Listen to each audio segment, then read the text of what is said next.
పరిశుద్ధ త్రిత్వము తరువాతి 10వ ఆదివారం కొరకు ఏర్పాటు చేయబడిన పాత నిబంధన పాఠ్యభాగముగా ప్రవక్త అయిన యిర్మీయా వ్రాసిన గ్రంథము 7వ అధ్యాయము మొదటి 7 వచనములు.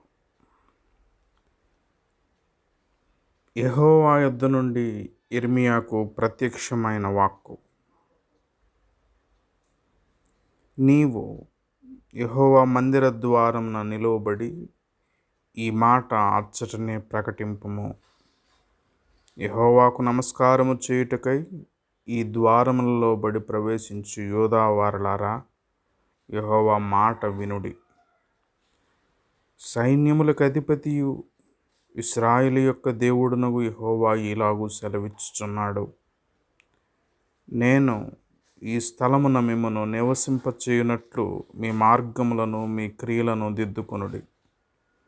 ఈ స్థలము యెహోవా ఆలయము, ఈ స్థలము యెహోవా ఆలయము, ఈ స్థలము యెహోవా ఆలయము అని మీరు చెప్పుకొనుచున్నారే. ఈ మోసకరమైన మాటలు ఆధారం చేసుకొనకుడి. అలాగనక మీ మార్గములను మీ క్రియలను మీరు యథార్థముగా చక్కబరుచుకొని, ప్రతివాడు తన పొరుగువాని ఎడల తప్పక న్యాయము జరిగించి, పరదేశులను, తండ్రి లేని వారిని, విధవరాండ్రను బాధింపకయు, ఈ చోట నిర్దోషి రక్తము చిందింపకయు, మీకు కీడు కలుగు చేయు అన్యదేవతలను అనుసరింపకయు ఉండిన ఎడల, ఈ స్థలమున తమకు నిత్యముగా ఉండుటకై పూర్వకాలమున నేను మీ పితరులకిచ్చిన దేశమున మిమ్మను కాపురముంచుదును. ఇంతటితో ఈ దినమున కొరకు ఏర్పాటు చేయబడిన పాత నిబంధన పాఠ్యభాగము ముగియుచున్నది. పరిశుద్ధుడవగు దేవా, పావన శక్తుడ దేవా, పావనమర్చ దేవా, మమ్మును కనికరింపుము.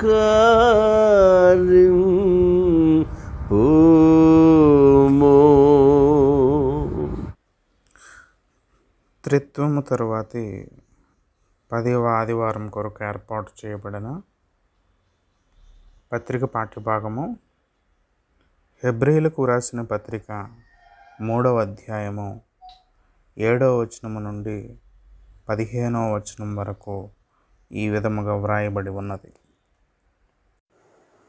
మరియు పరిశుద్ధాత్మ ఇట్లు చెప్పుచున్నాడు, నేడు మీరాయన శబ్దమును వినిన ఎడల అరణ్యములో శోధన దినమందు కోపము పుట్టించినప్పటి వలె మీ హృదయములను కఠినపరచుకొనకుడి.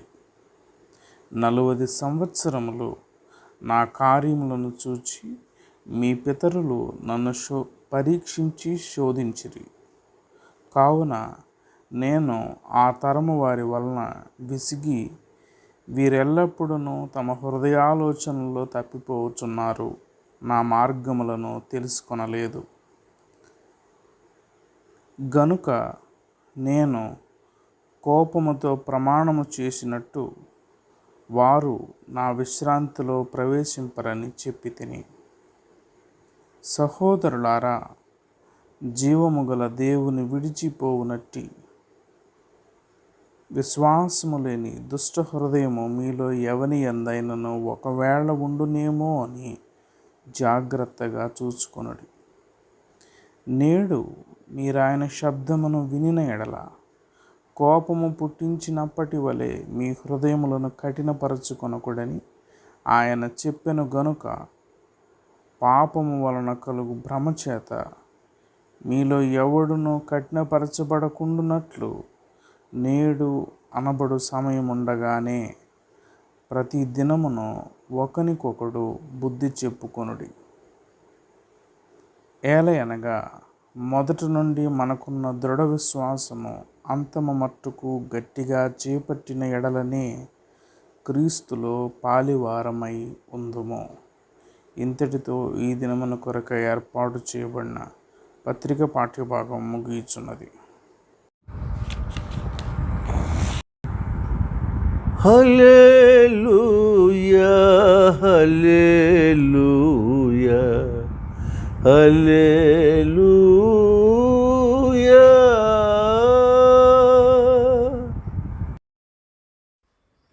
పరిశుద్ధ త్రిత్వము తరువాతి 10వ ఆదివారం కొరకు ఏర్పాటు చేయబడిన పరిశుద్ధ సువార్త పాఠ్యభాగము. పరిశుద్ధుడైన మత్తయి వ్రాసిన సువార్త 11వ అధ్యాయము 16వ వచనము నుండి 24వ వచనం వరకు ఈ విధముగా వ్రాయబడి ఉన్నది. ఓ ప్రభువా,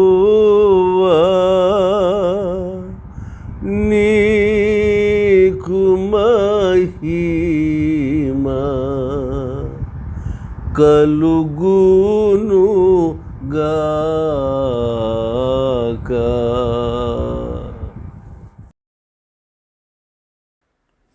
పరిశుద్ధుడైన మత్తయి వ్రాసిన సువార్త 11వ అధ్యాయము 16వ వచనము నుండి. ఈ తరము వారిని దేనితో పోల్చుదును? సంత వీధులలో కూర్చుని ఉండి మీకు పిల్లన గురోవి ఊదితిమి గాని మీరు నాట్యమాడరైతిరి, ప్రలాపించితిమి గాని మీరు రొమ్ము కొట్టుకొనరైతిరి అని తమ చెలికాండ్రతో చెప్పి పిలుపులాటలాడుకొను పిల్లకాయలను పోలి ఉన్నారు. యాహాను తినకయు త్రాగకయు వచ్చెను గనుక వీడు దయ్యము పట్టిన వాడని వారనుచున్నారు. మనుష్య కుమారుడు తినుచును త్రాగుచును వచ్చెను గనుక ఇదిగో వీడు తిండిబోతును మద్యపానీయు సుంకరులకును పాపులకును స్నేహితులని వారనుచున్నారు. అయినను జ్ఞానమని దాని క్రియలను బట్టి తీర్పు పొందుననెను.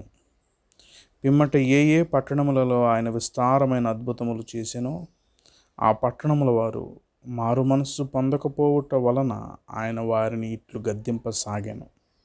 అయ్యో కొరాజీనా, అయ్యో బేత్సయిదా, మీ మధ్యను చేయబడిన అద్భుతములు తూరు సీదోను పట్టణములలో చేయబడిన ఎడల ఆ పట్టణముల వారు పూర్వమే గోనె పట్ట కట్టుకొని బూడిద వేసుకొని మారు మనస్సు పొంది ఉందరు.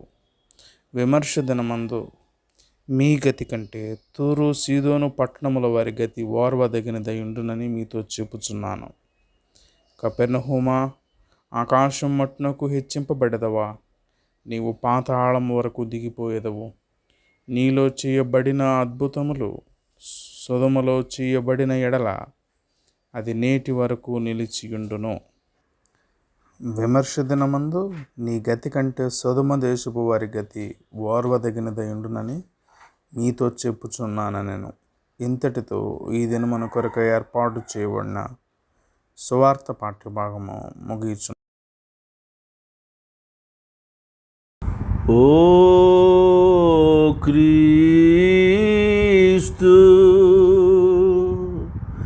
నీకు స్తోత్రము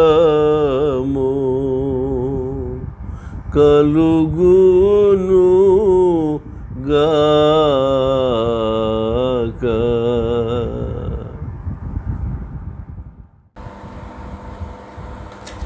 దేవుని పరిశుద్ధ నామానికి స్తోత్రాలండి.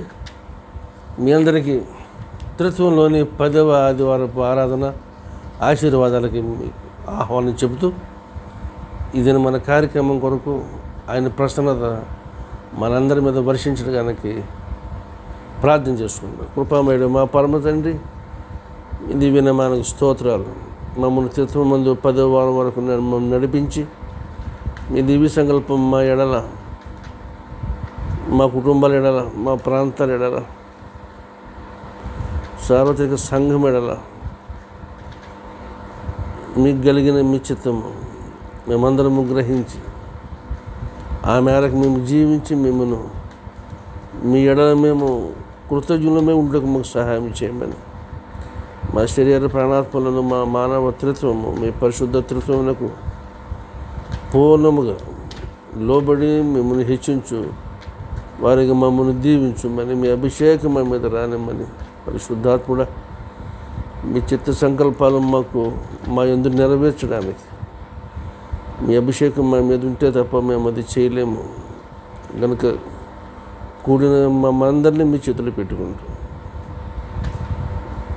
ఈ దినపు మీ దివ్య సంకల్పాన్ని మా జీవితంలో నెరవేర్చగలందులకు మమ్మల్ని మీ పర్యవేక్షణలోనూ మీ యాజమాన్యంలోనూ వాడుకొని సకల మహిమ ఘనత మీరే పొందవలసిందిగా మీ పాదాలు పెట్టి బ్రతిమలాడుతూ యేసు ప్రభు పరిశుద్ధనామం అడుగుతున్నాము మా పరమ తండ్రి. ఆమెన్. మన తండ్రి అయిన దేవుని నుండి ప్రభు అయిన యేసుక్రీస్తు నుండి కృపయు సమాధానములు మీకు కలుగునుగాక. ఆమెన్. దేవుని ప్రియులారా, ఈ దినం మీతో నేను ఓ ప్రత్యేకమైన మాటని పరిచయం చేస్తే కానీ ఈ 3 పాఠాల మీద ఉన్న భావము, దాని గాంభీర్యత, దాని లోతు మనకు పూర్తిగా అర్థం కాదేమని నాకు అనిపిస్తుంది. కనుక ఆ ముఖ్యమైన మాట ఏమంటే పోరోసిస్ అని ఒక మాట. ఈ గ్రీక్ మాట పోరోవో అని అంటే గట్టిపరచడం, రాతి వలె గట్టిపరచడం అనేది అర్థం. అందులో చూసిన మాట పోరోసిస్ అంటే కాఠిన్యము అని. ఈ మాట పరిశుద్ధ గ్రంథంలో మార్కు సువార్త 6:52, 8:17, రోమాపత్రిక 11:7, యోహాను 12:40 ఈ ప్రాంతంలో ఈ చోట్లు మనం చూస్తూ ఉంటాం అన్నమాట. హృదయ కాఠిన్యము. ఈ కాఠిన్యముకి మరొక అర్థం ఏమంటే ఇది అంధత్వం, గుడ్డితనము కలిగి చేస్తుంది. అంటే అర్థం ఏంటి? ఇది పోరోసిస్ అనే ఈ మాట యాక్చువల్గా ఇది మెడికల్ టర్మ్, వైద్య శాస్త్రంలో వాడే మాట. ఏమంటే విరిగిపోయిన మొక్కలను తిరిగి అతకాలంటే దానికి సర్టెన్ స్టేజ్ ఆఫ్ స్టిఫ్నెస్ వాటిని తీసుకురావాలి.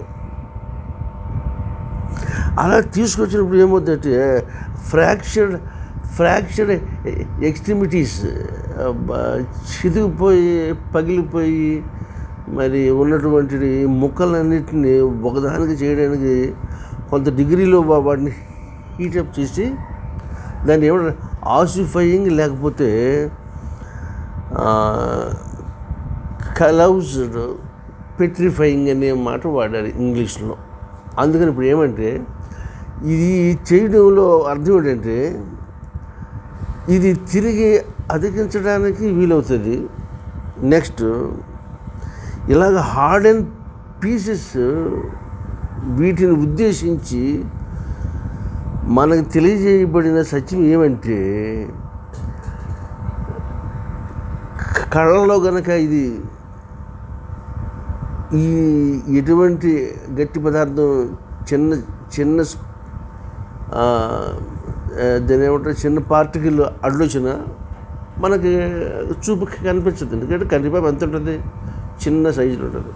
దానికి ఏ చిన్నగా అడ్డు తగిలినా దానికి మనకి దృష్టి సాధ్యం కాదు. దేర్ఫోర్ ఇది బ్లైండ్నెస్ కూడా సూచిస్తుంది. ఒకటి హృదయ కాఠిన్యము, hardening of human heart and hardening of human sight. Both heart and sight will lose దీని ప్రభావం వల్ల. కనుక పోరోసిస్ అనే ఈ మాటల్లో ఈవేళ 3 పాఠాలు చూస్తుంటే దీనివల్ల వచ్చే అవుట్కమ్ ఏంటంటే మనుషుల్ని ఒబే అయ్యేటట్టుగా ఇది ఉంచదు. మీరు అర్థం చేసుకోవాలి. దీని అంతటికీ కారణము మానవ హృదయ కాఠిన్యానికి మూల కారణం ఏమంటే మనుషుల హృదయంలో ఉన్నటువంటి పాపం. It is sin that hardens the human heart and that blinds the human eye. ఈ సంగతి యేసయ్య మనకు తేటగా చెప్పాడు. వారు వినుట మట్టుకు విందురు కానీ వారు చూసి మట్టుకు చూస్తారు కానీ ఈ సెన్సిటివిటీని కోల్పోయే స్థితికి రప్పించేది పాపం. The sin that covers, that blinds, that clouds. కనుక దేవుని ప్రియులారా, ఈవేళ 3 పాఠాల్లో కూడా ఇశ్రాయేలు యెరూషలేములో ఉంటూ ఆ శ్రేష్టమైన భూభాగంలో వాళ్ళు జీవించడానికి ప్రభు ముందుగానే వారికి హెచ్చరించకుండా ఆయన ఏనాడు ఎవరిని బాధించలేదు. ఆయన తీర్పు పంపే ముందు వాళ్ళకి ముందుగా ఆయన నోటీసు ఇస్తూ ఉంటాడు. అది ఆయన ప్రేమ. అది విని కూడా మనుషుడు లెక్క చేయనప్పుడు జరగవలసిన శాస్తి జరిగి తీరుతుంది. కనుక ఇప్పుడు హృదయ కాఠిన్యము వలన తమ క్రియలను తమ త్రోవలో మార్చుకోలేకపోయారు. అక్కడైతే అరణ్యయాత్రలు అంటే ఐగుప్తు నుంచి విడిపించబడిన తర్వాత ప్రాచీన ఇశ్రాయేలీయులు తమ హృదయ కాఠిన్యమును బట్టి వారు ఆయన క్రియలు ఎన్నో చూసి కూడా ఆయన్ని నమ్మటానికి సాహసించకపోగా they were astrayed in their hearts. వారు తమ హృదయములలో వారు దారి తప్పేశారట. తమ హృదయం ఈ మాట మనకి 95:10 వచనంలో ఉంటుంది. నేనే చదువుతున్నాను, ఒకసారి ఆలకించండి. 95:10 వచనంలో ఎంత అందంగా ఆ గ్రంథకర్త రాశాడు. ఈ 8 నుంచి కూడా వింటాం. అరణ్యమందు మెరీబా యొద్ద మీరు కఠినపరుచుకున్నట్లు, మస్సా దినమందు మీరు కఠినపరుచుకున్నట్లు మీ హృదయములను కఠినపరచుకున్నకుడి. అతట మీ పితరులు నన్ను పరీక్షించి శోధించి నా కార్యములు చూచిరి. 40 ఏండ్ల కాలము ఆ తరము వారి వలన నేను విసిగి, వారు హృదయమున తప్పిపోవు ప్రజలు, వారు నా మార్గములు తెలుసుకొనలేదని అనుకుంటుంది. This is the summary of the ancient Israelites astraying. వాళ్ళు తప్పిపోతే గల కారణం ఏమంటే తమ హృదయములో తప్పిపోయారు. హృదయం కాఠిన్యపరచబడింది, హృదయం కఠినమైపోయింది. నాడు నేడు కూడా right from the beginning of the human history మనుషుడు తప్పిపోవటము, హృదయంలో తప్పిపోతాడు ముందు, తర్వాత ఇంట్లో తప్పిపోతాడు, తర్వాత సమాజంలో తప్పిపోతాడు. ఆ విధంగా టోటల్గా దేవుని నుండి తప్పిపోతూ ఉంటాడు. ఈ తప్పిపోవడం గల కారణం హృదయ కాఠిన్యం. It is sin that separates and then that petrifies. రాతి వలె మార్చేస్తుంది పాపం. లేకపోతే ఒకడు పాపం చేయాలంటే సామాన్యమా? కాదు కదా. నన్ కెన్ సిన్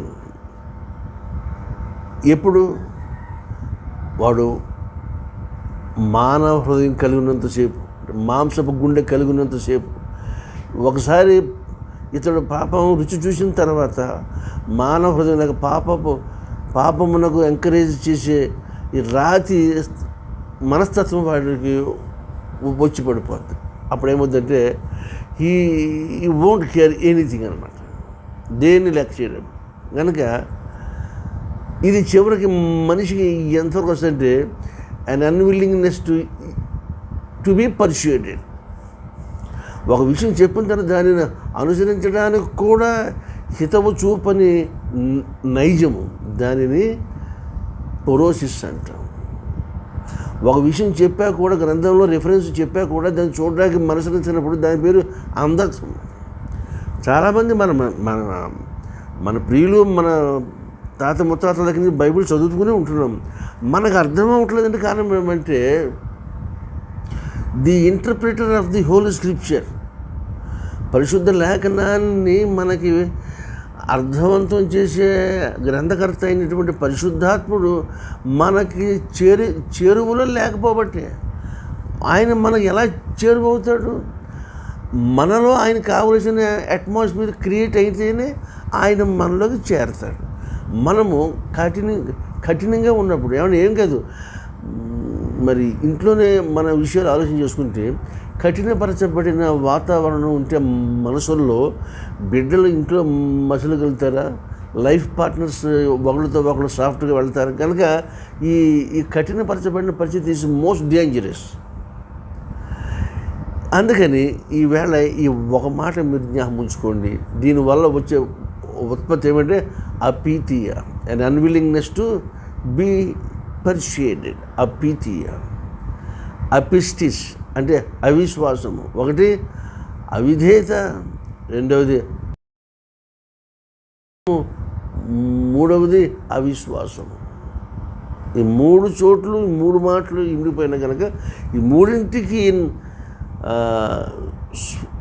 ఫౌంటైన్ హెడ్ ఏంటంటే మూలమైనది ఏమంటే దిస్ పోరోసిస్. ఇటువంటి భీకరమైన స్వభావం మనుషుల్లో ఉండిపోయింది. This is because of the fallenness of our first parents.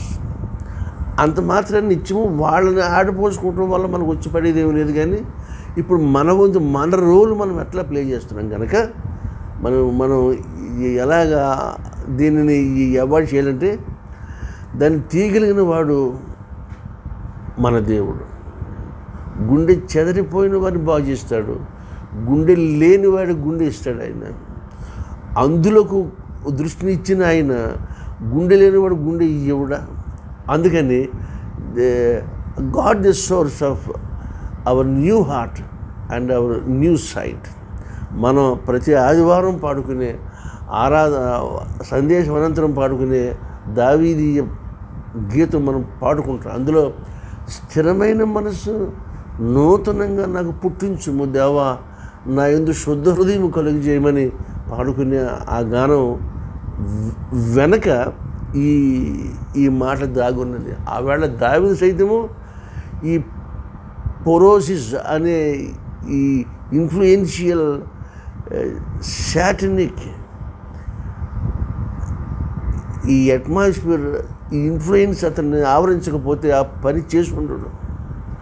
ఈవేళ సగటు మనిషి ప్రతి ఒక్కడిని ఇది దోచుకుంటుంది కనుక ఈ విషయం మీరు ఆలోచన చేసుకుంటూ దీని వెలుగులో ఈ 3 పాఠాల భాగం మనం విందాం. దేవుడు మిమ్మల్ని ఈ విధంగా స్టెప్ బై స్టెప్ మిమ్మల్ని లోతులకు తీసుకెళ్ళాలని నేను ఆశిస్తూ మీకోసం ప్రార్థిస్తున్నాను.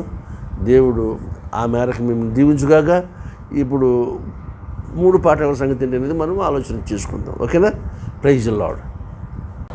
దేవుని ప్రియులారా, మనము 3 భాగాలు విన్న రీతిగా ఈవేళ పత్రిక వాక్య భాగంలోని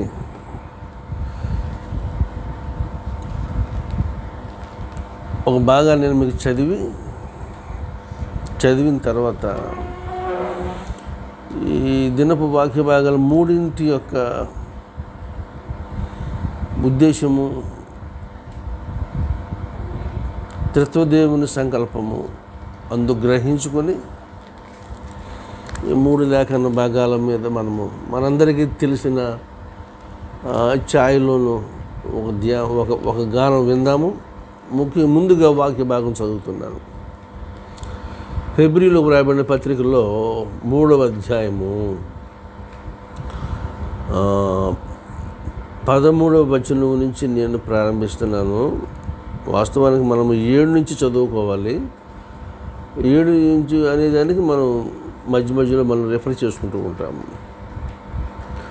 13 నుండి 15 వరకు. నేడు మీరు ఆయన శబ్దమును వినిన ఎడల కోపం పుట్టించినప్పటి వలె మీ హృదయములను కఠినపరచుకొనకూడని ఆయన చెప్పెను. గనుక పాపము వలన కలుగు భ్రమచేత మీలో ఎవడును కఠినపరచబడకుండానట్లు నేడు అనబడు సమయం ఉండగానే ప్రతిదినమును ఒకరినొకడు బుద్ధి చెప్పుకొనుడి. ఏలయనగా మొదట నుండి మనకున్న దృఢ విశ్వాసము అంతము మట్టుకు గట్టిగా చేపట్టిన ఎడలనే క్రీస్తులో పాలువారమై ఉందము. ఈ వారము ప్రభు మనకిచ్చిన స్ట్రెస్ ఏమంటే మనకున్న దృఢ విశ్వాసము అంతము మట్టుకు గట్టిగా చేపట్టిన ఎడల, అలాగైతేనే అంతము మట్టుకు గట్టిగా చేపట్టిన ఎడలనే క్రీస్తులో పాలివారమై ఉందము. క్రీస్తులో పాలివారమగుట అనేది ఏంటనేది, ఆ విషయం ఏంటనేది ఇప్పుడు మనము ఈవేళ ధ్యానం చేసుకోబోతున్నాం. Partaking in Christ. మీకు ఈ మూడు విభాగాల గురించిన చిన్నపాటి పరిచయాలు చెప్పిన తర్వాత మనము ధ్యానంలోకి వెళ్ళిపోతున్నాము. ప్రవక్త గ్రంథం అంటే ఇర్మియా గారి గ్రంథం మనం చదువుతున్నప్పుడు అక్కడ కేవలము అబద్ధపు మాటలు వాళ్ళు మాట్లాడుతున్నారు, అబద్ధాన్ని నమ్ముకుంటున్నారు. అసలు ఇంకా ముందుకెళ్ళిపోయి ఆలోచన చేస్తే అంతర్జాతీయ నాటి ప్రపంచకపు అంతర్జాతీయ రాజకీయ పరిస్థితులు ఇశ్రాయేలు అను దేవుని గడియారం మీద ఆధారపడి నడుస్తున్నవి నాడు నేడు కూడా.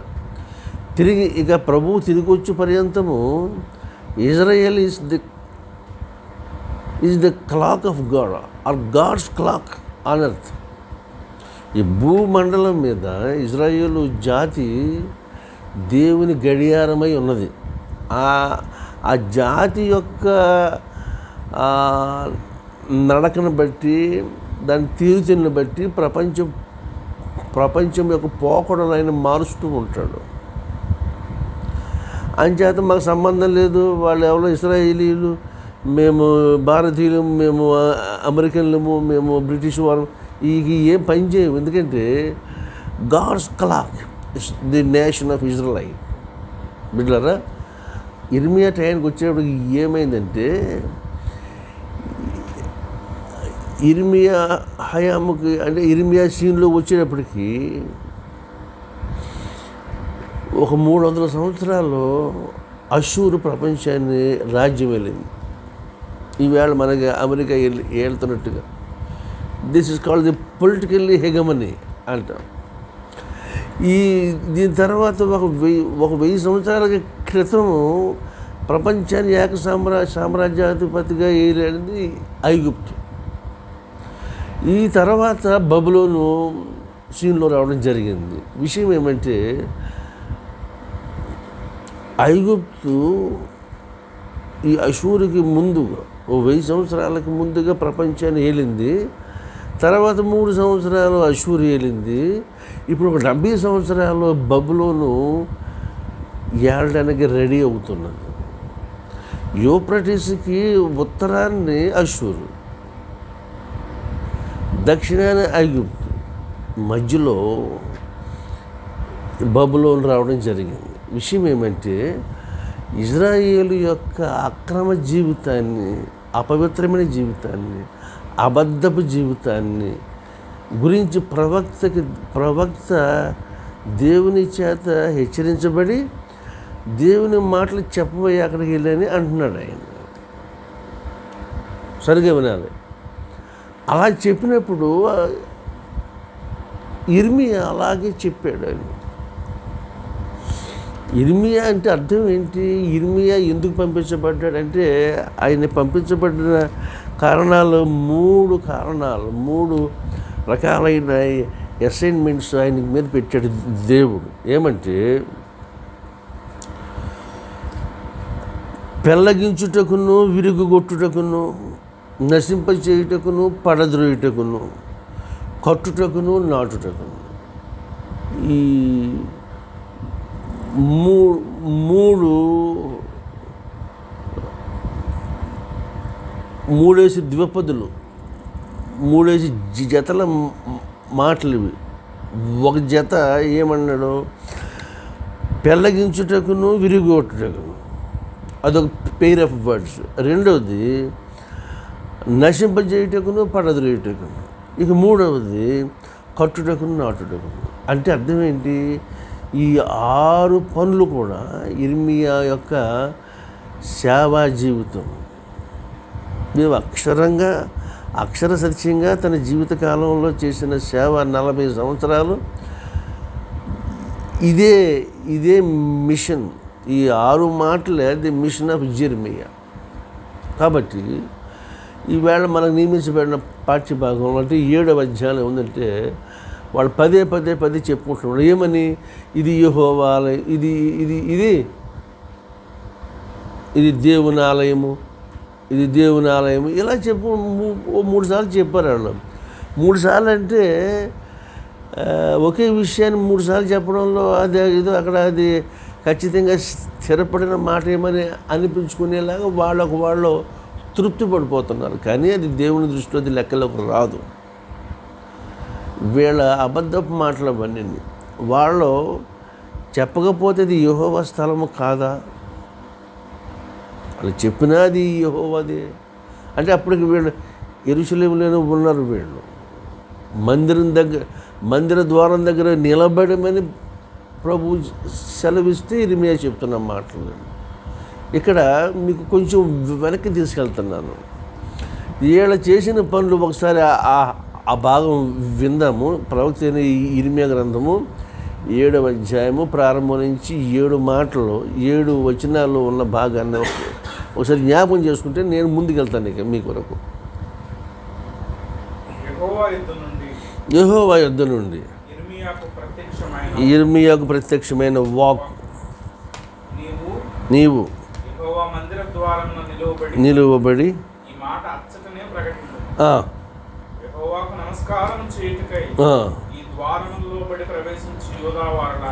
నమస్కారం చేయడం అంటే ఇక్కడ ఆరాధనని అర్థం చేసుకోవాలి మనం. ఆరాధన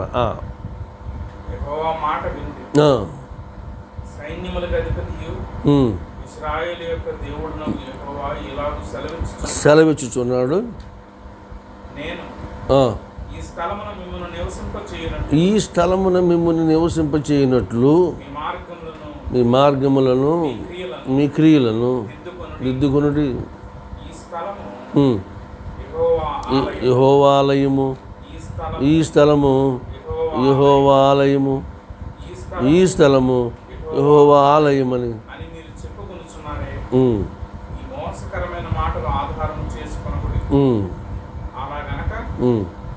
మార్గములను మీ క్రియలను మీరు యథార్థముగా చక్కబరుచుకొని ప్రతివాడు తన పొరుగువాని ఎడల తప్పక న్యాయము జరిగించి పరదేశులను లేని వారిని విధవరాండ్రను బాధింపకై ఈ చోట నిర్దోషి రక్తము చిందింపకై మీకు కీడు కలుగు చేయు అన్య దేవతలను అనుసరింపక ఉండిన ఎడల ఈ స్థలమును తమకు నిత్యముగా ఉండుటకై పూర్వకాలమున నేను మీ పితరులకు ఇచ్చిన దేశమున మిమ్మల్ని కాపురముంచుదును. ఈ సంగతి అక్కడ కండిషన్స్ పెట్టాడు. ఈ కండిషన్లో మనకు కనపడే వాళ్ళు ఎవరంటే ప్రభువు నోటి నుంచి వచ్చిన మాటలు, పరదేశి, తండ్రి లేని వారు, విధవరాండ్రు. ఈ 3 జాబితాలు ఏంటని మనం ఆలోచన చేస్తే ద్వితీయోపదేశకాండము 14వ అధ్యాయము 28, 29లో ఉన్న భాగాన్ని మనం చూస్తే ఈ 3 జాబితాల గురించిన ఆ ప్రాధాన్యత ఏంటో మనకు అర్థమవుతుంది. ద్వితీయోపదేశకాండము 14వ అధ్యాయము 28, 29వ భాగం ఉందా. నీ దేవుడైన యెహోవా నీ చేతి పని అంతటిలోనూ ఆశీర్వదించినట్లు 3 సంవత్సరములకు ఒకసారి నీ పంటలో 10వ వంతంతయు బయటికి తెచ్చి నీ ఇంట ఉంచాలి. అప్పుడు నీ మధ్యను పాలైనను స్వాస్యమైనను లేని లేవీయులను, నీ ఇంటనున్న పరదేశులను, తండ్రి లేని వారును, విధవరాండ్రను వచ్చి చేసి తృప్తి పొందుదురు. ఇది సంగతి. ఇక్కడ లేవీయులను కూడా ఇక్కడ మనం చూస్తున్నాం. ఈ మాట ఇర్మియా నోటితో చెప్పకుండా ధర్మశాస్త్రంలో వ్రాయబడింది మీకు నేను జ్ఞాపకం చేస్తున్నాను. విషయం ఏమంటే ఈ 4 జాబితాలు, ఈ 4 lists are God's crux of justice. మీరు ప్రతి వానితోనూ న్యాయము జరిగించుడనే మాట మనతో చెప్తున్నాము. న్యాయము జరగవలసినవి ఈ 4 జాబితాలకి. ఎందుకంటే ఈ నలుగురు పక్షంగా లోకంలో మాట్లాడేవారు ఎవరు లేరు. ఈ నలుగురు దేవుని యొక్క హృదయాన్ని మనకు ప్రత్యక్షపరిచే సాధనాలు. దేవుని కన్నులు ఈ నలుగురిపై ఉంటుంది. మరి మిగిలిన వాడు ఉండదంటే ఉంటుంది, కానీ వీళ్ళకి న్యాయం జరిగినప్పుడు ఆ దేశము, ఆ సమాజము సర్వతోముఖాభివృద్ధి వైపు నడుస్తుందని దేవుడిచ్చిన నియమావళి. లేవీలంటే దైవజనులను, యాజక పనిచేసే వారి సంతతి, వాళ్ళని ఇంట్లో చేర్చుకోవాలి. తర్వాత పరదేశం చేర్చుకోవాలి. తర్వాత తండ్రి లేని వారిని, అగరగా విధవరాండ్రను, వీళ్ళ పక్షంగా ఎవరు మాట్లాడరు. అంటే న్యాయం వీరి పట్ల జరగదు లోకంలో. గనక దేవుడు న్యాయాధిపతి గనక, న్యాయమై ఉన్న దేవుడు గనక వీరికి న్యాయము జరిగించుట ఆయన యొక్క సర్వచిత్తము. అందుకని ఈ నలుగురు ఎక్కడ నెగ్లెక్ట్ చేయబడతారో, అశ్రద్ధ చేయబడతారో ఆ తావుల్లో ఆ దేశము పురోభివృద్ధికి వెళ్ళదు అని ప్రభు చెప్పేస్తున్నాడు ఇక్కడ. కనుక వీళ్ళు ఈ 4 పనులు మాత్రమే కాకుండా ఇంకా 5ది ఒకటి చేయాలి. ఏమంటే అన్య దేవతలను మీ దగ్గర ఉంచకూడదు అని చెప్పాడు. ఇశ్రాయేలు యోధా ప్రజలు వీళ్ళు ఇవన్నీ చేస్తూనే ఉన్నారు. వీళ్ళ నమ్మిక ఏంటంటే మాకు ఆలయం ఉన్నది. ఇశ్రాయేలు తొలి దినాల్లో వీళ్ళకి అంటే మందిరం లేని రోజు ముందు కాలంలో తమ దేవుడు తమకున్నాడని చూపించడానికి వారు నమ్ముకున్న ఒక సంగతి ఏంటంటే గుడారం, ప్రత్యక్ష గుడారం, దేవుని మందసం ఉంటే మాకు సమస్తం ఉన్నట్టనే వాళ్ళ ఆలోచన ఉండేది. అది మొట్టమొదటిగా దాన్ని షిలోహు అనే స్థలంలో వాళ్ళు పెడితే కొన్నాళ్ళకి షిలోహులో ఉన్న మందసాన్ని ఫిలిస్టీలు ఎత్తుకుపోయినప్పుడు మరి వాళ్ళు జయం పొందకపోగా చిత్తుగా ఓడిపోయారు ఇశ్రాయేలీయులు ఫిలిస్టీల చేతుల్లో. అలాగే ఆలయం మాకుందని వీళ్ళ అతిశయించినప్పుడు వీళ్ళ అతిశయ కారణాన్ని దేవుడు కొట్టేయడానికి ఈ ప్రవచనం చెప్పించాడు. నెబుకద్నెజరు రావడం, యెరూషలేము దేవాలయాన్ని కూల్చుకుపోవడం, ఇది చరిత్ర చెప్పిన సాక్ష్యం. అంచేది ఈవేళ మనుషుడు, మనమందరం సగటు క్రైస్తవుడు నేర్చుకోవాల్సిన పాఠం ఏమంటే మనకు కలిగిన మందిరాలని చూసుకుని, మనకు కలిగిన దైవ సంబంధమైన ఎస్సెట్స్ చూసుకుని మనము దేవుని యందు అతిశయించడం సంగతి కాదు. దేవునిని బట్టి అతిశయించాలి. అంటే తమకు కలిగినవి తమంతట తమ మంచితనాన్ని బట్టి వాళ్ళు పొందామనుకునే ఆ సెన్స్ నుంచి వీళ్ళు బయటకు రావాలి. అయినా వాటి వలన అవి ఇశ్రాయేలు జాతిలో ఆలయము కానీ, మందసము కానీ, మరి ఏ ఇతరమైన అతిశయాస్పదమైన అంశమైనా వీళ్ళకి మూఢనమ్మకంగా మారిపోయింది. దాన్ని ప్రభువు సహించలేకపోతున్నాడు. ఇవాళ చాలామంది కూడా బైబిలు, సిలువ ఇవన్నీ మూఢనమ్మకాలలాగా మార్చేసుకుంటున్నారు. అది కాదు అక్కడ. మరి ఏం చేయాలి అయ్యారు మీరు నన్ను అడుగుతారు. మీరు ఏం చేయగలరు? తండ్రి చిత్తం ఏంటో ఆ చిత్తం చేయమన్నాడు ఆయన. మీకు అనుగ్రహించబడిన వరాలను బట్టి అతిశయిస్తున్నారేమో. మీకు ఇవ్వబడిన పెలాషియల్ బిల్డింగ్స్, కెథీడ్రల్స్, పెద్ద పెద్ద మహాదేవాలయాలు కట్టుకున్నామని ఆలోచిస్తారు. అవేమి మిమ్మల్ని రక్షించనేరవు. చాలా విడ్డూరమైన సంగతి ఇది. ఎంత మూఢనమ్మకం అంటే నాకు చిన్నప్పుడు మా మాస్టర్ చెప్పిన ఒక కథను ఒక జ్ఞాపకం వస్తుంది. ఒక బ్రాహ్మణ్ ఇంట్లోకి దొంగోడు పడ్డాడట. ఆ దొడ్లోనేమో కొబ్బరి చెట్లు ఉన్నాయట. ఆ ఇంట్లో మగాళ్ళు ఎవరు లేరు, కానీ ఒక వృద్ధురాలు ఉంటే ఆమె మడిగట్టుకుని వచ్చి స్నానం చేసేసాక మడిగట్టుకున్న చీర కొబ్బరి చెట్టుకి కట్టుకోవాలనేది ఆమె ఆలోచన. ఈ లోపల దొంగోడు ఈమె ప్రయత్నం అంతా చూస్తున్నాడు. వీడు గబగబా చెట్టెక్కేసాడు ఆమె నుంచి తప్పించుకోవడానికి. చెట్టెక్కేసిన వాడిని కిందకి దించడానికి వాడు రాడు కనుక నా మైలు చీర వాడు తాకి వెళ్ళలేడు గనుక ఆమె నమ్ముకున్న మూఢనమ్మకాన్ని ఈ విధంగా విశ్లేషించి చేసుకుని చీర చెట్టుకు కట్టేస్తే చీరను దాటాడు వెళ్ళాడని అనుకుంది ఆమె. ఆడేం చేసాడు, శుభ్రంగా చెట్టును ఉన్న కాయని దించేసుకొని ఈమె కట్టిన చీర చెట్టు కట్టిన చీరని జాగ్రత్తగా ఇప్పేసుకొని చీరను 4 చెంగులు మడతలేసి శుభ్రం కార్యాన్ని మూట కట్టుకుని పట్టుకుపోయాడు. నీకు మడి కానీ ఆడికి మడి ఉంది పట్టిపోయేవాడికి ఆ మాదిరి అయిపోయింది. ఏది ఇశ్రాయేలు యొక్క మూఢనమ్మకం. బిడ్డలు ఆలోచన చేయండి. It is so sad to have such superstitions. ఈవేళ క్రైస్తవం చెప్పుకుంటారు కూడా నమ్మకాలు మూఢనమ్మకం ఏముంది.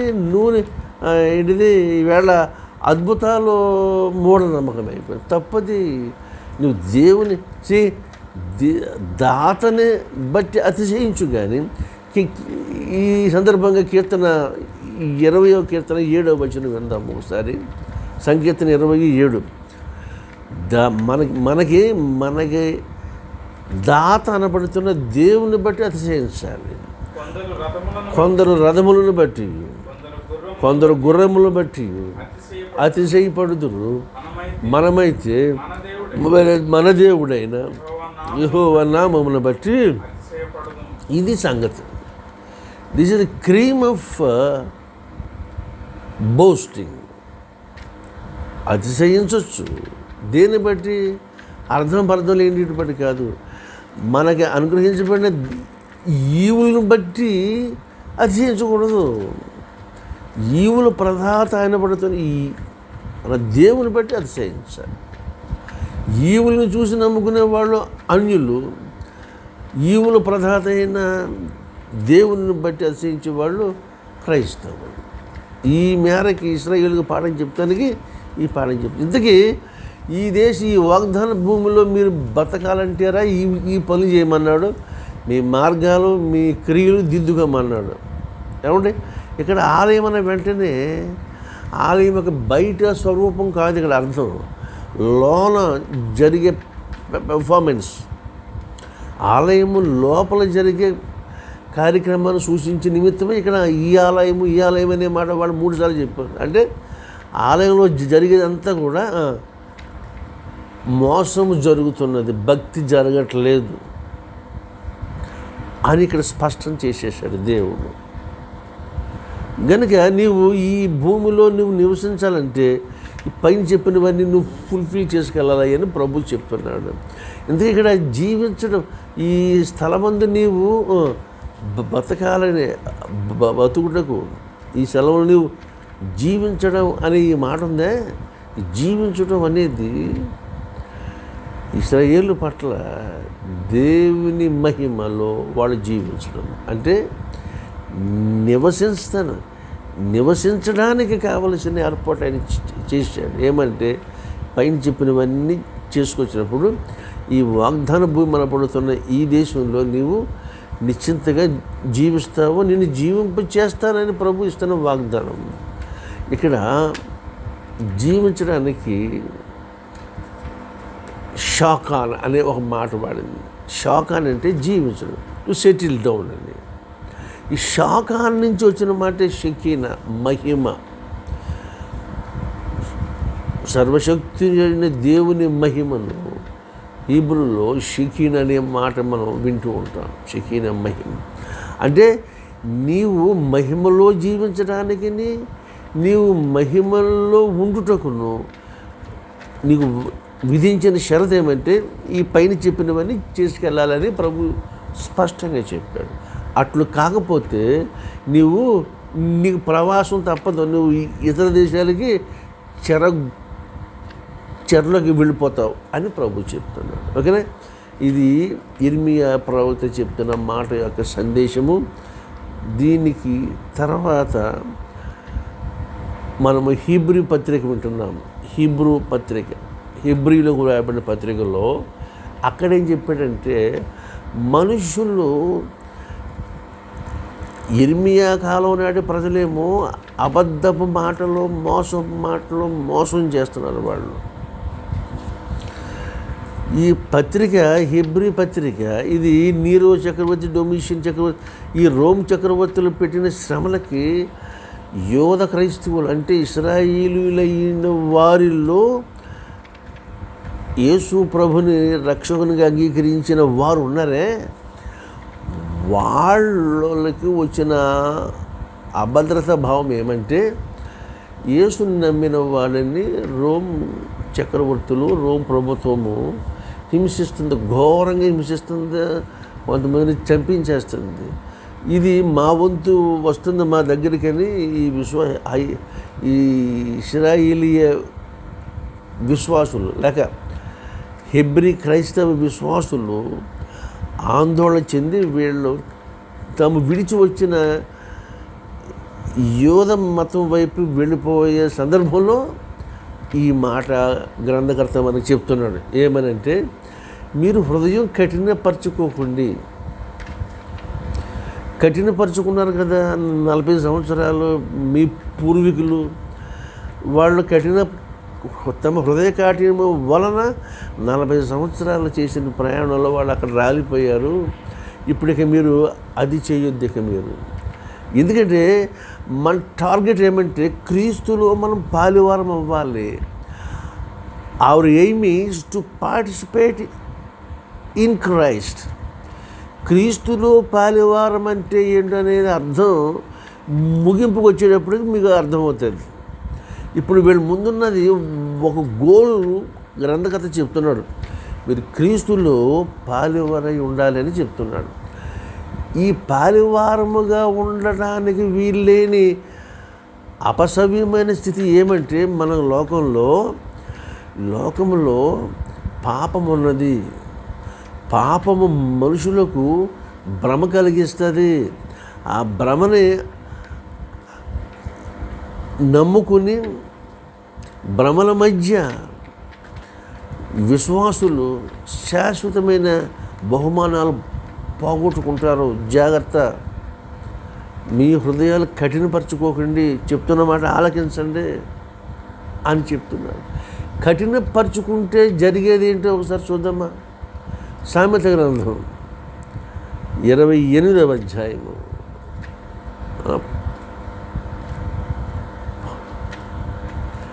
14వ వచనం ఏముంది?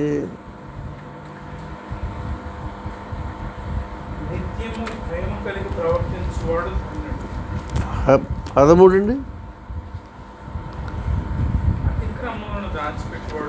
Okay okay. ధన్యుడు హృదయమును కఠినపరుచుకుంటే జరిగేది ఏంటి? కీడు పడిపోయి. కఠినం అంటే అర్థం ఏంటంటే లోబడని పరిస్థితి. And unwillingness to be persuaded. నీవు చెప్పిన దానిని స్వీకరించకపోవడం, దీనివల్ల ఏం జరిగింది? కీడులో పడిపోతామని గ్రంథకథ ఎప్పుడో చెప్పాడు. దేవుడు బయలుపరిచిన సత్యం. దేవుని బిడ్డలారా, మరి హృదయం కఠినపరచుకుపడుతుందేమో జాగ్రత్త అని అంటున్నాం. కఠినపరచడం అంటే అర్థం ఏంటంటే ఇంకాను it is a medical term. ఇది పోరోసిస్ అనే మాట వాడబడింది మూల భాషలో. పోరోసిస్ అంటే రాతి వంటి పదార్థము ముక్క చెక్కలైపోయి ఉండటాన్ని పోరోసిస్ అనే మాట వంటాం. అంటే అర్థం ఏంటంటే stony pieces from the big stone, పెద్ద రాయితీ నుంచి ముక్కల కింద వచ్చేసేయటం. ఇది మనకి ఇది మెడికల్ టర్మ్ అని ఎందుకు చెప్పబడిందంటే మరి ప్రమాదాల్లో ఎముకలు ఇరిగిపోతూ ఉంటాయి, క్రష్ అయిపోయి ఉంటాయి. దాని ఇప్పుడు ఏంటంటే ఫ్రాక్చర్ అంటే ఫ్రాక్చర్డ్ పీసెస్ అన్నమాట. ఆ మొక్కల్ని వైద్యులు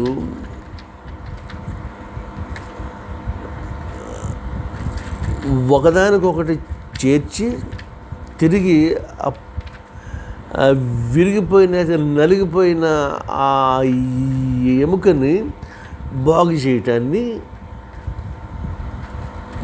చేయడానికి చేస్తున్న ప్రయత్నాన్ని పోరోసిస్ అనే మాట వాడారు. అంటే అర్థం ఏంటి? చెదిరిపోయి ఉంటాయి భాగాల్లో మొక్కలు పీసెస్ అవన్నీ చేర్చడం ఉంటుంది. కఠినం చేశారు. అంటే ఆసిఫైయింగ్ అని అంటారు దాన్ని ఇంగ్లీష్లో. అంటే సర్టెన్ స్టేజ్లోకి ఆ మొక్కల్ని హీటప్ చేస్తూ ఉంటే అవి గట్టిపడి అవి బాగు చేయడానికి సాధ్యపడుతుంది అన్నమాట దానిని. అది ఆ విధంగా ఈ మాట వాడబడింది. విషయం ఏంటి? హృదయము యాక్చువల్గా ఇది మాంసపు మొత్తం అంతా మనం మాంసపు ముద్దమే. హృదయం కూడా మాంసపు గుండె. మాంసం అంటే దాని ప్రాపర్టీస్ ఏమంటే సుఖ దుఃఖాలు, హావభావాలు ఇవన్నీ ఉంటాయి. కానీ ఒకసారి గుండె రాయకపోతే ఎటువంటి సెన్సెస్ని అది కనిపెట్టలేదు, మనకు చూపించలేదు. కనుక అలా అవ్వద్దని గ్రంథకర్త చెప్తున్నాడు. ఇది హెబ్రీ పత్రిక యొక్క పూర్వపదం. సువార్తలో మనం ఏమంటామంటే యేసు స్వామి ఓ 3 పట్టణాల గురించి ఆయన చెబుతూ, అంటే కొరాజీనా, బెత్సయిదా, తర్వాత కపెర్నహూమ్. సిబిసి కపెర్నహూమ్, బెత్సయిదా, కొరాజీనా, ఈ మూడు పట్టణాల గురించి ప్రభువారు చాలా ఆవేదనతో మాట్లాడిన మాటలు చివరిలో మనం వింటున్నాం. అంటే ఈ 3 మరొక 3 అన్య పట్టణాలను కూడా ఆయన మనకి ఉదాహరణ చూపిస్తాడు. ఎందుకంటే ఈ 3 పట్టణాల్లో చేసిన అన్ని అద్భుతాలు, గొప్ప గొప్ప అద్భుతాలు యేసు స్వామి యొక్క సేవా జీవితంలో ఎక్కడా చేయలేదు. ఎక్కడ ఒక శతాధిపతి సేవకుని బాగు చేసినది ఇక్కడే. ఒక ప్రధాని కొడుకు జ్వరం వచ్చి చావుకి రెడీ అయిపోయినప్పుడు బాగు చేసిన వాడు ఆ ఈవెంట్ ఇక్కడే. పేతురుతో జ్వరంతో బాధపడినప్పుడు ఆమెను బాగు చేసింది ఇక్కడే. 5,000 మందికి ఆహారం పెట్టింది ఇక్కడే. ఇంకా ఒకటి కాదు, చాలా విషయాలు ఎన్నో చేశాడు ఆయన. ఇన్ని చేస్తే ఈ 3 పట్టణస్తులు చేసింది ఏంటంటే కాబట్టి చేశాడు ఈయన మా ఏరియాలో ఉంటున్నాడు కనుక మాకు చేశాడని చేయబడిన అద్భుతాలను చూసి అతిశయించారు వీళ్ళు. ఇశ్రాయేలీలేమో తమ ఆలయాన్ని బట్టి వాళ్ళక్కడ అతిశయించారు. ఈ యేసుస్వామి నాటి పట్టణాలేమో ఆయన చేత చేయబడిన అద్భుతాలను బట్టి వీళ్ళు ఇక్కడ అతిశయించారు. ఓకేనా? ఈ అతిశయాలు వ్యర్థమైన అతిశయాలు. యేసు ప్రభు చేసిన అద్భుతాల గురించి చెప్పుకుంటూ ఉంటే వీళ్ళకి ఒరిగేదేమీ లేదు. ఇదే మాట చెప్తాడు ఆయన కొండ మీద ప్రసంగంలో చివరి కంక్లూడింగ్ వెర్సెస్లో 21వ వచనం ఒకసారి మనం జ్ఞాపకం చేసుకుంటాం. మత్తయి సువార్త 7వ అధ్యాయము 21వ వచనము మన గుండె పలక మీద రాసుకోవాలి ఎప్పుడు. ప్రభువా ప్రభువా అని నన్ను పిలుచు ప్రతి వాడును కానీ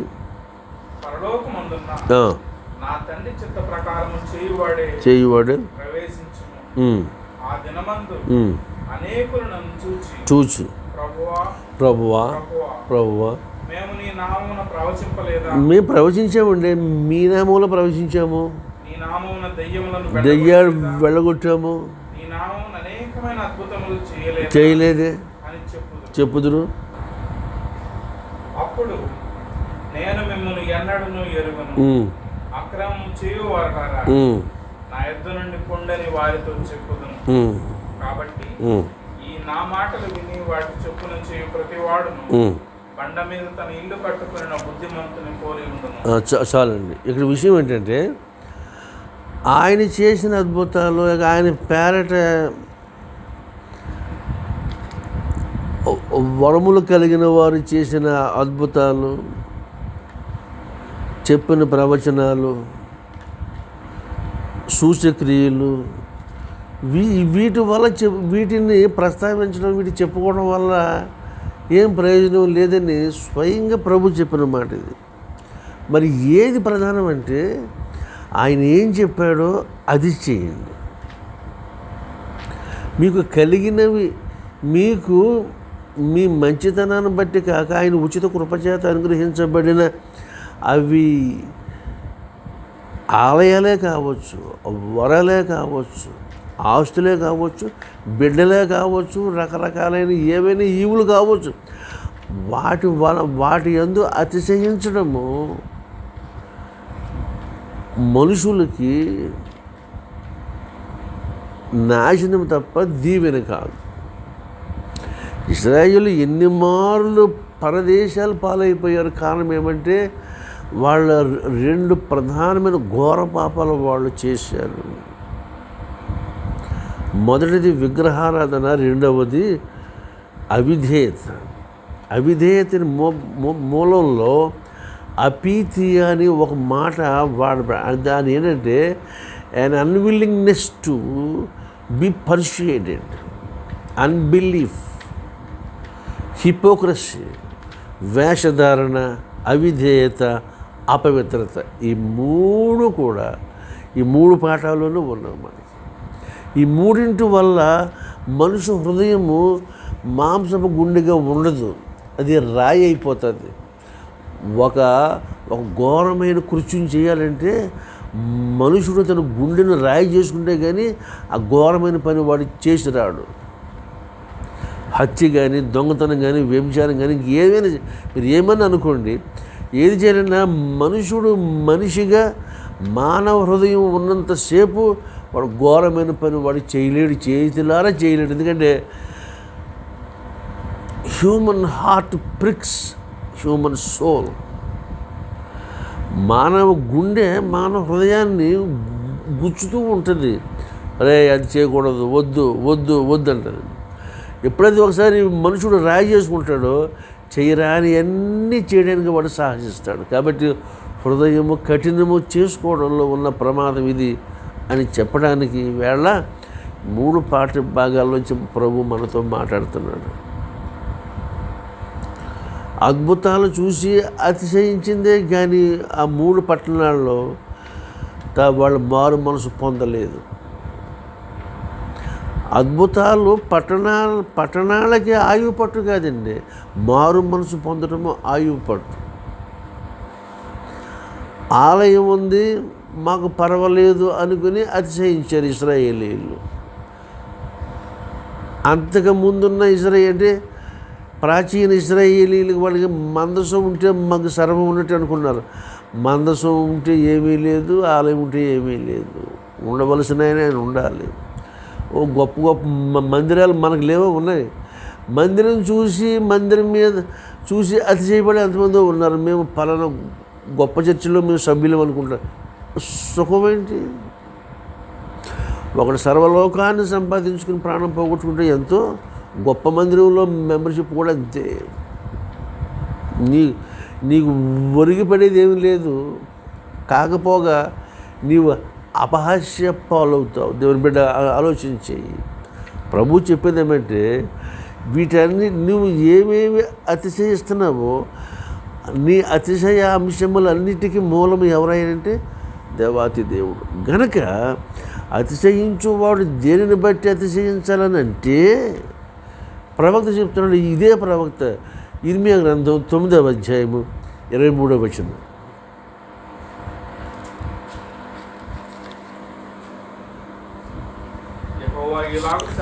ఇలాగు సెలవిచ్చుచున్నాడు, జ్ఞాని తన జ్ఞానమును బట్టి, శూరుడు తన శౌర్యమును బట్టి అతిశయింపకూడదు.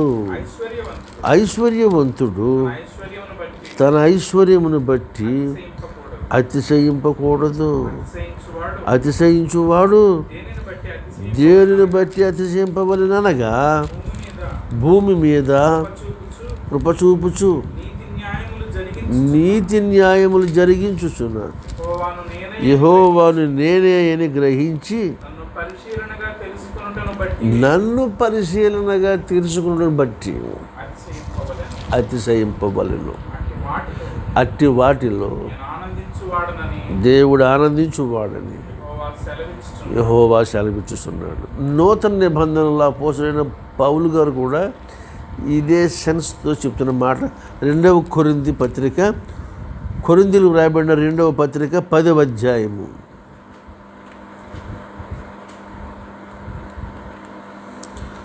17-18 వచనం. అతిశయించువాడు ప్రభువునందే అతిశయింపవలెను. ప్రభువు మెచ్చుకునివాడే యోగ్యుడు గాని తన్ను తానే మెచ్చుకున్నవాడు యోగ్యుడు కాడు. దేవుని నామానికి స్తోత్రాలు. దేవుని బిడ్డలారా, మరి ఈవేళ మీతో ప్రభు మాట్లాడిన విషయాలన్నీ కూడా మనందరితో ఆయన మాట్లాడారు. మీతో ఏంటి? మనందరితో ఆయన మాట్లాడిన ఈ మాటల యొక్క సారాంశం ఏమంటే, మాయ మాటలు, మోసపు మాటలు, ఇరిమియా కాలంలో మాట్లాడిన మాటలు, ఆ వ్యవహారం అది పనిచేయకూడదు, అది మానుకోవాలి. That is hypocrisy. వాళ్ళు ఏమి కాదో అది అవునని లోకానికి చూపించుకునే పరిస్థితిని వేషధారణ అంటారు. రెండవదిగా హృదయాన్ని కఠినపరచుకోవడం. ఈ విషయాలన్నీ కూడా మనిషికి క్షేమం కలగకపోవడానికి ఒకే ఒక కార్యక్రమం ఏంటంటే హృదయాన్ని కఠినపరచుకోవడం. హృదయం కఠినమైపోయిన తర్వాత no blessing will come upon. ఏ దీవెన రాదు నీ మీదకి. గనక హృదయం కఠినం కాకుండా చూసుకోవాలి. చూసుకోండి, ఏం చేయాలి? నేడు అను సమయం ఉండగా ఒకరికి ఒకరు బుద్ధి చెప్పుకోవాలి. బుద్ధి చెప్పుకోవడం అంటే ఎలాగా? దేవుని గ్రంథం నుండి ఇశ్రాయేలు చరిత్రలో జరిగిన వాళ్ళకు సంభవించిన విషయాల వలన మనం నేర్చుకున్న పాఠాలు ఉంటావే, వాటిని బట్టి మనము అనుదినము మనం ఏం చేయాలి? ఒకరికి ఒకరు బుద్ధి చెప్పుకుని మనము క్రీస్తునందు స్థిరపడాలి.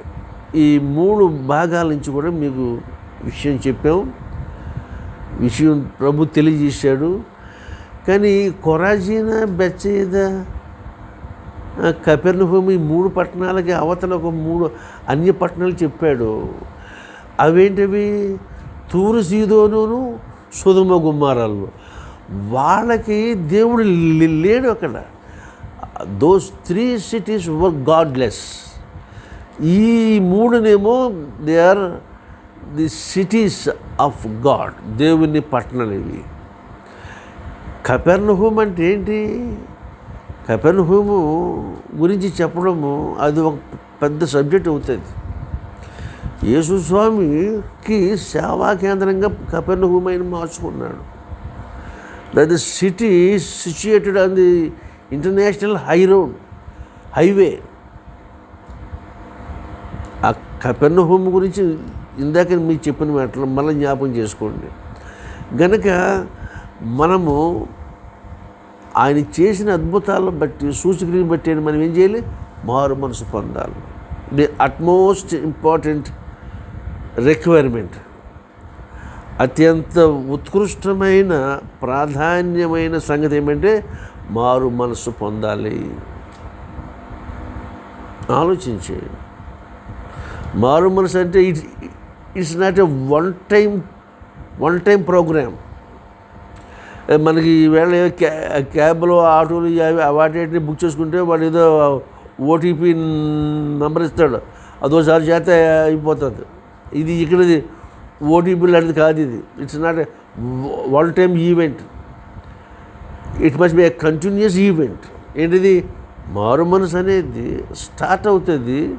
స్టార్ట్ అయిన దగ్గర నుంచి ఇంకా ఇది ఇంటెన్సిఫై అవ్వాలి తప్ప అడపా చేయడానికి ఉండే కుదురు కాదు ఇది.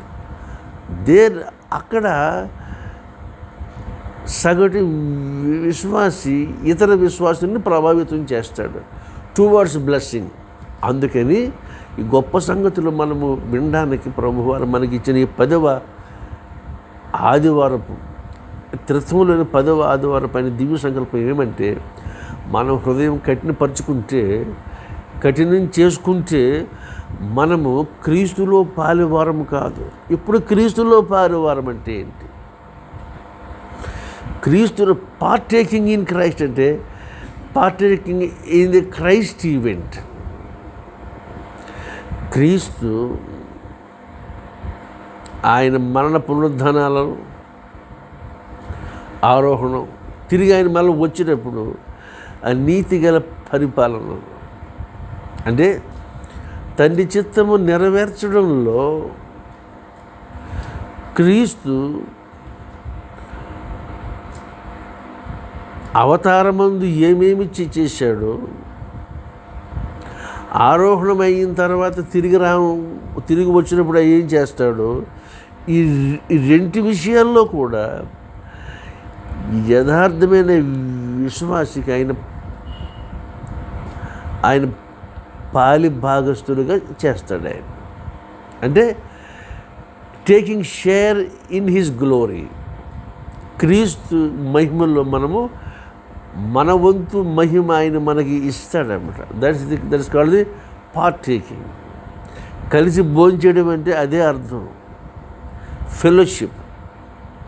దేవుని బిడ్డలు, అందుకని ఈవేళ మనలో ఏ ఒక్కరము కూడా క్రీస్తు యొక్క మహిమలో పాలు పంచుకోకుండా ఎవడు మిగలకూడదని, ప్రతి ఒక్కరూ ఆయన మహిమలో మనము పాలు పొందేవారిగా ఉండాలనేది ఆయన కోరిక ఉంది కనుక ఆయన కోరికని మనము శిరస వహించి ఆయన మహిమ పరుస్తూ మనం మేలు పొందుదాం. అట్లు మేలు పొందటానికి మీ అందరికీ త్రియేక దేవుని దీవెన, పరిశుద్ధాత్మని అభిషేకము మీ మీదకు రావాలని నేను కోరుతూ వాక్యం ముగిస్తున్నాను. ప్రభు మిమ్మల్ని దీవించునుగాక. ఈ సందర్భంలో ఈ 3 పాఠాల మీద ఇవి మనం మర్చిపోకుండా ఉండులాగున్న మనందరికీ వెరీ నోన్ ట్యూన్ ఈ గానం విందు ఒకసారి మీరు ఆలోచించండి. చేపట్టగా దృఢ విశ్వాసము మొదటుండిన రీతిగా తుదమట్టుకు పాలివరముగా క్రీస్తుల బుద్ధి కలిగి ప్రతిదినం కాకుండా కఠినులం చేపట్టగా దృఢ విశ్వాసము మొదటుండిన రీతిగా తుదమట్టుకు కలుగు భ్రమ భువి పాపము వలన కఠిన పరచబడకుండా ఎదలను నేడనబడు సమయం మీకుండగా బుద్ధి గరపవకరికొకరు దినం చేపట్టగా దృఢ విశ్వాసము మొదటుండిన రీతిగా తుదమట్టుకు తినక త్రాగక మరి తినుటయును త్రాగుట కాదు పరముకు కొలమానము తినక త్రాగక మరి తినుటయును త్రాగుట కాదు పరముకు కొలమానము ఆధిక్యము అద్భుతములు కాదు మారు మనసు ముఖ్యమని ఎరిగి చేపట్టగా దృఢ విశ్వాసము మొదటుండిన రీతిగా తుదమట్టుకు పలుమార్లు ప్రస్తావము కాదుగా పరమదేవునికి చేసే ఆరాధన. పలుమార్లు ప్రస్తావము కాదుగా పరమదేవునికి చేసే ఆరాధన. యథార్థవర్తనే వాగ్దాన వాసము, లేకుంటే కలుగు ప్రవాసము. పృథివిని చేపట్టగా దృఢ విశ్వాసము, మొదటుండిన రీతిగా తుదమట్టుకు. బాధింపక పరదేశిని అనాథల, విధవారాలను పొరుగు వారలా. చిందించక నిర్దోషి రక్తాన్ని, అనుసరించక అన్య దేవతలను. చేపట్టగా దృఢ విశ్వాసము, మొదటుండిన రీతిగా తుదమట్టుకు. తొలగించుము యద కాఠిన్యము, సదసంతుష్టి కలుగా ప్రభు సన్నిధి. త్రోవ తప్పక దైవ మార్గం బెరిగి, నిత్య విశ్రాంతిని నొందగ నడువా.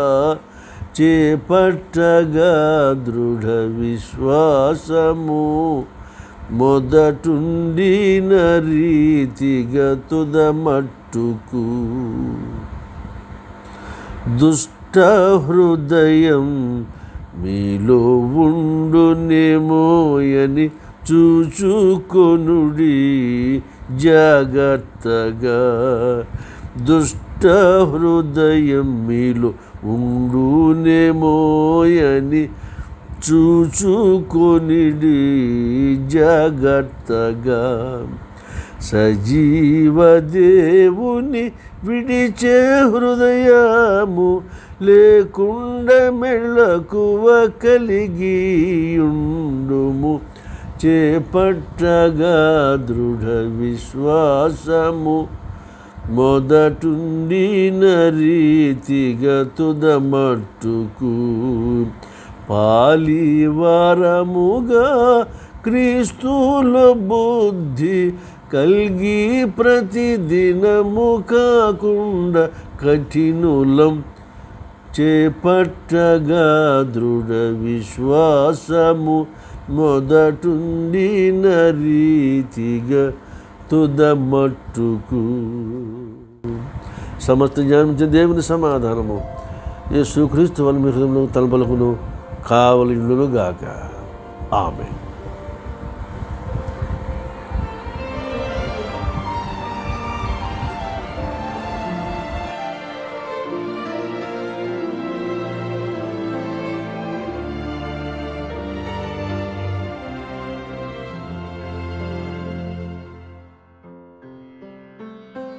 Sing them over again to me, wonderful words of life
words of life, words of life and beauty.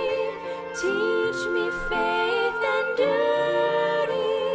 Beautiful words, wonderful words, wonderful words of life. Beautiful words, wonderful words, wonderful words of life. Christ, the Blessed One, gives to all wonderful words of life. Sinner, list to the loving call, wonderful words of life. Oh, so freely given, wooing us to heaven. Beautiful words, wonderful words, wonderful words of life. Beautiful words, wonderful words, wonderful words of life.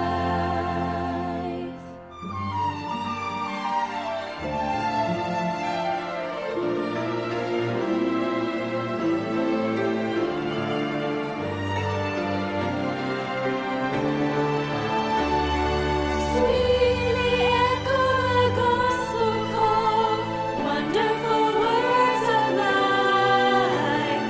Offer pardon and peace to all, wonderful words of life. Jesus, only Savior, sanctified forever. Beautiful words, wonderful words, wonderful